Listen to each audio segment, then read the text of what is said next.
আজকের পত্রিকায় একটা রিপোর্ট, সেটা অবশ্যই একটা গুরুত্ব আছে। সেটা হচ্ছে ছাত্র সংসদের ফল, ভোটের হিসাবে নতুন সমীকরণের আভাস।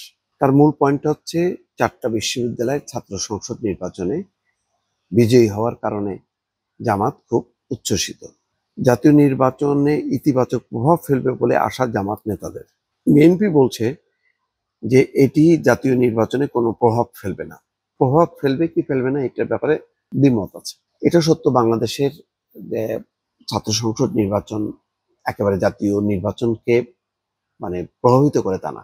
স্বাধীনতার আগে একটা ঘটনা, যে তখন যে আশুদ্রব, শাহজাহান সিরাজ বা ছাত্রলীগের যে ভূমিকা ছিল, সেই ভূমিকাটা স্বাধীনতার পক্ষে অনেকখানি আগায় দিয়েছিল এবং তার একটা প্রভাব ছিল আওয়ামী লীগের উপর।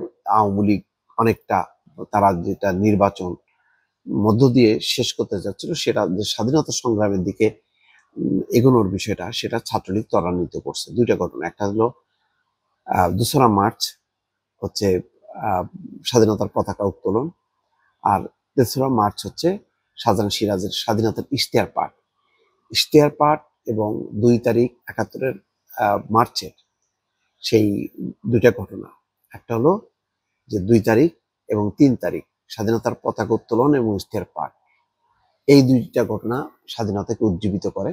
তারপরে 7ই মার্চ শেখ মুজিবুর রহমানের সরদি উদ্যানের ভাষণ ত্বরান্বিত করে, কিন্তু তার আগে ছাত্রদের এই ভূমিকাটা ঠেলে দিয়েছে। এবং ওই সময় যেই নির্বাচন, 70-এর নির্বাচনে ছাত্রলীগের নেতাদের সারা দেশব্যাপী যেই সফর এবং আওয়ামী লীগের পক্ষে ভোট দেয়া, এটা মানুষ অ্যাকসেপ্ট করেছে। তখন ছাত্রদের একটা গ্রহণযোগ্যতা ছিল। স্বাধীনতার পরে পরিস্থিতিটা ভিন্ন। স্বাধীনতার পরে ক্ষমতায় ছিল আওয়ামী লীগ, আর ডাকসু সহ যত নির্বাচন হয়েছে ছাত্র সংসদে, যদিও স্বাধীনতার পরের সেই 73 ব্যালট বাক্স ছিনতাই হয়েছে, এটা বাদ দিলেও বিশ্ববিদ্যালয় পর্যায়গুলোতে যেই প্রভাব ছাত্রলীগের বা সারা দেশের সবগুলোতেই জাসদ সমর্থিত ছাত্রলীগের বিজয়। সেই বিজয়ের কারণে কিন্তু ওই আওয়ামী লীগের পরাজয় ঘটেনি, আওয়ামী লীগের উপর প্রভাব ফেলেছে, চাপ তৈরি করেছে এবং জাসদ একটা বড় শক্তি হয়েছে ছাত্রলীগের উপর ভর করে। তারপরে নানান রকম সামরিক শাসন, রাজনীতির পালাবদলের পর এর পরবর্তী সময় ছাত্র দলের আবির্ভাব, ছাত্র শিবিরের উত্থান, এরপরও দেখা গেছে যে সরকারের যে দল থাকে, ছাত্র অঙ্গনে, ছাত্র সংসদ নির্বাচনে থাকে বিরোধী দলের ছাত্র সংগঠনগুলো।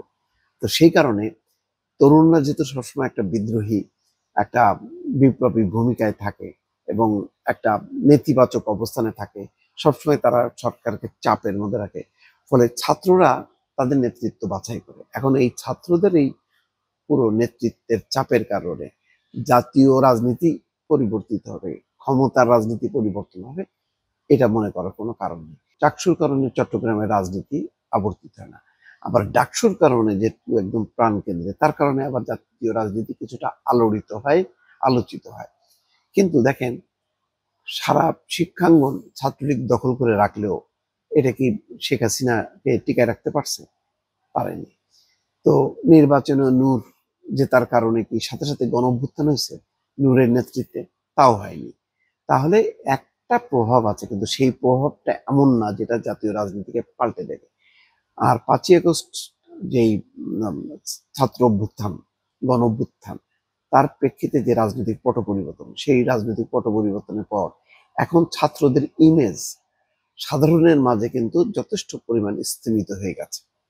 সেখানে সাংগঠনিক শক্তির বলে শিবির বিভিন্ন, যেহেতু তারা তাদের অ্যাক্টিভিটিসটা বন্ধ ছিল না কখনোই, সুতরাং সাংগঠনিক জোরে তারা বিভিন্ন ছাত্র সংসদে সেই জায়গাটা পূরণ করেছে। কারণ ছাত্র দল ছিল ক্যাম্পাসের বাইরে, তারা অপরিচিত, কিন্তু শিবিরের নেতাকর্মীরা ছিল পরিচিত। ফলে এখন ছাত্ররা তাদেরকে বেছে নিয়েছে, তারা সৎ, তারা যোগ্য, তাদের দ্বারা ওই গেস্ট রুম কালচার হবে না, অত্যাচার নির্যাতন হবে না, তারা একটা অপরিচিত শক্তি, সেই হিসেবে তারা একটা ভরসা করছে। সেই ভরসাটা কতদূর রাখতে পারবে সেটা পরবর্তীতে জানা যাবে। এখন পর্যন্ত তাদের বক্তব্য বেশ আকর্ষণীয়, তারা বলছে পরাজিত বিজয়ী সবাইকে নিয়ে তারা কাজ করবে, কিন্তু পরবর্তীতে যখন নাকি রাজনৈতিক কার্যক্রম শুরু করবে তখন বোঝা যাবে যে শিবির কতখানি তার জনপ্রিয়তাটা ধরে রাখতে পারে। এখন যেহেতু 5ই আগস্ট রাজনৈতিক পট পরিবর্তনের পর ছাত্রদের ইমেজ নিম্নমুখী এবং যারা অভ্যুত্থান করেছে যদি এতই সমর্থন থাকতো তরুণদের প্রতি, তাহলে তো তারা বেছে বেছে ওই নাহিদ ইসলাম বা এনসিপির সমর্থকদেরকে তারা বিজয়ী করত।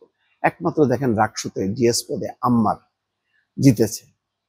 এই আম্মার ছাড়া এই ঢাকায় যেখানে প্রাণ কেন্দ্রে এত বড় আন্দোলন হলো, তার এনসিপির নেতা সার্জিস আলম, হাসনাত আব্দুল্লাহ, তাদের তো প্যানেল ছিল, কিন্তু সেই প্যানেলে ছাত্ররা কিন্তু ভোট দেয়নি। তার মানে হচ্ছে এত বড় অভ্যুত্থানের পরেও কিন্তু মানে এই 4টা জাতীয় সংসদ নির্বাচনের একটা বাদে, শুধু জিএস পদ বাদে বাকি কোথাও কিন্তু ওই এনসিপি নেতারা বলতে পারবে না যে জুলাই অভ্যুত্থানের কারণে তাদের প্রতি ছাত্র সমাজ মানে ভোট দিয়েছে, এনসিপির পক্ষে এসছে। তার মানে এনসিপি জাতীয় রাজনীতি আলাদা, আর মানে একদম ছাত্র অঙ্গনে শিক্ষাঙ্গনের অবস্থাটা আলাদা। এইটা দ্বারা জাতীয় রাজনীতি মানে আলোড়িত হবে সেটা মনে করার কারণে। আর আমি একটু আগেও বলেছি, যেহেতু 5ই আগস্টের পর ছাত্রদের ভূমিকা নিয়ে মানুষের মধ্যে হতাশা আছে, সেই হতাশার কারণে এখন তরুণদের এই বিজয়, ছাত্র শিবিরের বিজয়ের কারণে মানে মানুষ খুব আশাবাদী হয়ে তাদের মানে যে রাজনৈতিক দল জামাতকে ভোট দেবে এটা মনে করার কোনো কারণ নেই। ছাত্র শিবিরকে ছাত্র শিবির হিসেবেই তারা ভোট দিয়েছে, তারা জামাতকে সামনে এনে ভোট দেয়নি, এটা মনে রাখা দরকার। সেই কারণে কিন্তু বিএনপি চিন্তিত, কিন্তু এমন চিন্তিত না। যদি খুবই চিন্তিত হতো তাহলে তো তারা বলতো যে আচ্ছা ঠিক আছে, নির্বাচন পরে হবে, নির্বাচন নিয়ে এত তাড়া কেন? তাদের একটা হিসাব নিকাশ আছে, আর জামাতেও হিসাব নিকাশ আছে যে নির্বাচনটা যত বিলম্বিত হবে তাদের জন্য হয়তো মাঠটা গোছানো যাবে। তো ফলে এই বিজয়টায় জামাত উল্লসিত, আনন্দিত, কিন্তু তার মানে এই না যে একেবারে মানে বিজয়ের দ্বার প্রান্তে চলে আসছে, সেটার মনে করার আপাতত কোনো কারণ নেই দর্শক।